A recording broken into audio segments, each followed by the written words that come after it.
मला त्याच्याबद्दल काही भाष्य करायचं नाही आहे. एकनाथ शिंदे एक समर्थ आणि सक्षम नेते आहेत. त्यांनी आज त्याच्यावरती दरेगावातून अगदी परखड असं भाष्य केलेलं आहे आणि त्यामुळे माननीय शिंदे साहेबांना जी लोकप्रियता मिळाली आणि त्यांना एक जे वाटत होतं की जनतेच्या दरबारामध्ये शिंदेंचा पराभव होईल, तसं न होता उलट 60 आमदार निवडून आलेले आहेत. हे जनतेने उत्तर दिलेलं आहे. पक्षात ओघ सुरू आहे सध्या एकनाथ शिंदे लक्ष काय पक्षात ओघ सुरू आहे. हो, सगळे वेगवेगळ्या ठिकाणचे लोक येण्यासाठी इच्छुक आहेत.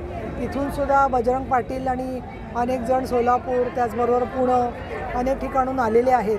तर प्रत्येकाला का तर शासनाच्या एखाद्या समितीवरती किंवा पक्षाच्या संघटनात्मक जबाबदारीमध्ये येणाऱ्या जिल्हा परिषद पंचायत समिती निवडणुकीमध्ये सामावून घेण्यासाठी म्हणून आमचा प्रयत्न असणार आहे.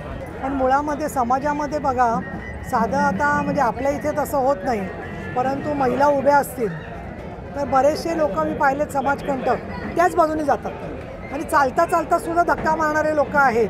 गर्दीमध्ये महिलांचा गैरफायदा घेणारे लोक आहेत. त्यामुळे एक अत्यंत विषारी प्रकारची प्रवृत्ती आहे आणि या सगळ्या लोकांच्यामध्ये पॉक्सो कोर्ट जी केलेली आहेत, तर आपण जे म्हणतो की फास्ट ट्रॅक कोर्ट केलं पाहिजे, पण पॉक्सोची कोर्ट ही वेगळी कोर्ट आहे आणि त्याच्यामध्ये लवकर न्याय व्हावा याच्यासाठी ती केलेली असतात. स्वतः सन्माननीय आर पाटील साहेब ज्यावेळेला गृहमंत्री होते त्यावेळेपासून मी सभागृहात आहे आणि त्यावेळेलासुद्धा तक्रारी जास्त वाढत होत्या, परंतु दोषसिद्धीचं जे प्रमाण आहे ते सामाजिक गुन्ह्यांबद्दल तर 4 ते 10% सुद्धा नव्हतं. पण आता ते गुन्हे सिद्ध व्हायचं प्रमाण 25-26% पुढे चाललेलं आहे. पण या घटना घडू नये म्हणून दामिनी पथक किंवा गुड टच बॅड टच पालकांचं एक आत्मविश्वास वाढवणं आणि अगदी जिथे तुम्हाला माहिती कळते की कोणाची छेडछाड होती आहे, तर तुम्ही पण एक लक्षात घ्या, 112 नंबर आहे की जो कायम चालू असतो, त्याच्यावर तक्रार केली तर 12 मिनिटामध्ये ते मदतीसाठी धावून येतात. अशा गोष्टी म्हणजे वाहिनीवरून बोलायच्या नसतात, असं माझं प्रशिक्षण आहे. आश्रमशाळेमध्ये तुमची भूमिका काय असणार? कुठली ती पडेगड? त्या आश्रमशाळेमध्ये मी स्वतः गेले आणि ज्या खाजगी ती आश्रमशाळा होती आधीची, त्या वसतिगृह बेकायदेशीर होतं, त्याची नोंदणीच नव्हती. तर मी जिल्हा परिषदांना सगळीकडे सूचना दिलेल्या आहेत की एकाच पत्त्यावरती 7-8 पेक्षा जास्त मुलं दिसली तर याचा अर्थ ती कुठेतरी हॉस्टेल किंवा दुसऱ्या पद्धतीने कुटुंबात न राहता निवासी राहता आहेत. तर त्याच्यामुळे त्याची तुम्ही माहिती घेऊन पोलिसांकडे कळवा. पोलीस, जिल्हा परिषदा, महानगरपालिका आणि शिक्षण विभाग मिळून त्याचा दर 2 महिन्यांनी आढावा घ्या आणि आपल्यालासुद्धा सांगली किंवा कोल्हापूरमधल्या अवैध कुठल्या असे माहिती असतील संस्था, तर त्या फक्त धर्मादाय आयुक्तांकडे रजिस्टर करणं पुरेसं नाही आहे. ज्युव्हेनाईल जस्टिस ॲक्ट म्हणजे विधी संघर्षग्रस्त बालकं जिथे आहेत त्याच्या संदर्भातली माहिती घेतली पाहिजे. माझं अजून एक तिथे निरीक्षण आहे की सगळी प्रत्येक मुलाचा पत्ता रेल्वे स्टेशन असा लिहिलेला होता, म्हणजे ते कुठेतरी अनाथ परिस्थितीत सापडले आणि त्यांचे आईवडील नाही आहेत असा त्यांचा क्लेम आहे. हे सुद्धा तपासून घ्यायला मी सांगितलेलं.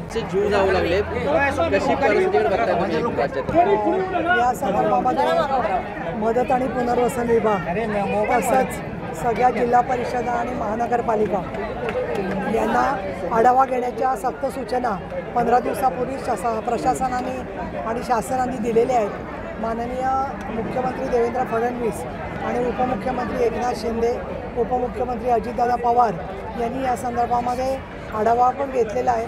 परंतु प्रत्यक्षामध्ये जोपर्यंत पाणी टंचाईच्या माहिती नोंदवण्याचं समोर येत असताना काही अशा दुर्घटना घडत आहेत, तर निश्चितपणे दुःखद आणि त्या परिस्थितीमध्ये ताबडतोब बदल व्हावा अशा आहेत.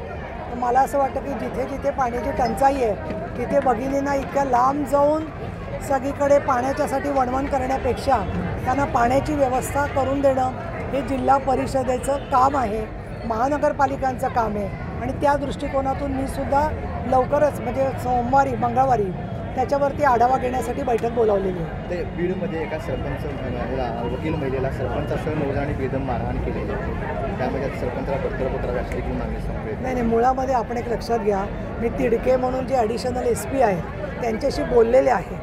असं नगरपालिका किंवा सरपंच जे निवडून आलेले आहेत, जोपर्यंत सिद्ध होत नाही एखादी गोष्ट तोपर्यंत कोर्टामधून ते निर्णय होतात किंवा त्या सगळ्यांची आडनावं अंजन आहेत, ते एकाच कुटुंबाशी संबंधित आहेत. मी स्वतः बोललेली आहे आणि त्याच्यावरती पोलिसांनी ज्यांनी मारहाण केली त्यांना अटक करण्याच्यासाठी सुद्धा पावलं उचललेली आहेत. त्याचबरोबर प्रतिबंधात्मक कारवाई करा, जेणेकरून परत अशा पद्धतीने ते कायदा हातात घेऊन कोणालाही त्रास देणार नाही, असाही निर्देश मी त्यांना दिलेला आहे. सरपंच पद रद्द करण्याच्या विषयासाठी ग्रामपंचायतीकडून अविश्वास ठराव आणून त्याच्यावरती मतदान व्हावं लागेल. तोपर्यंत पोलीस केस झाली म्हणून सरपंचपद रद्द होणं याच्याबद्दलची तांत्रिक माहिती तुम्ही दुसऱ्या कोणाकडूनही घ्या. पण मला जी काय माहिती आहे त्याच्यामध्ये तुमच्याकडे वर्षा जागीरदार आणि तुमच्या ब्युरोशी पण मी बोललेली आहे आणि त्यांना ते सगळे तपशील सांगितले की त्याच्यात कारवाई झालेली आहे, त्याच्यानंतर त्यांना अटक झालेली आहे, आरोपी जे आहेत त्यांना प्रतिबंधात्मक कारवाई करणार आहेत आणि म्हणून पूर्ण सत्य समजून घेतलं पाहिजे.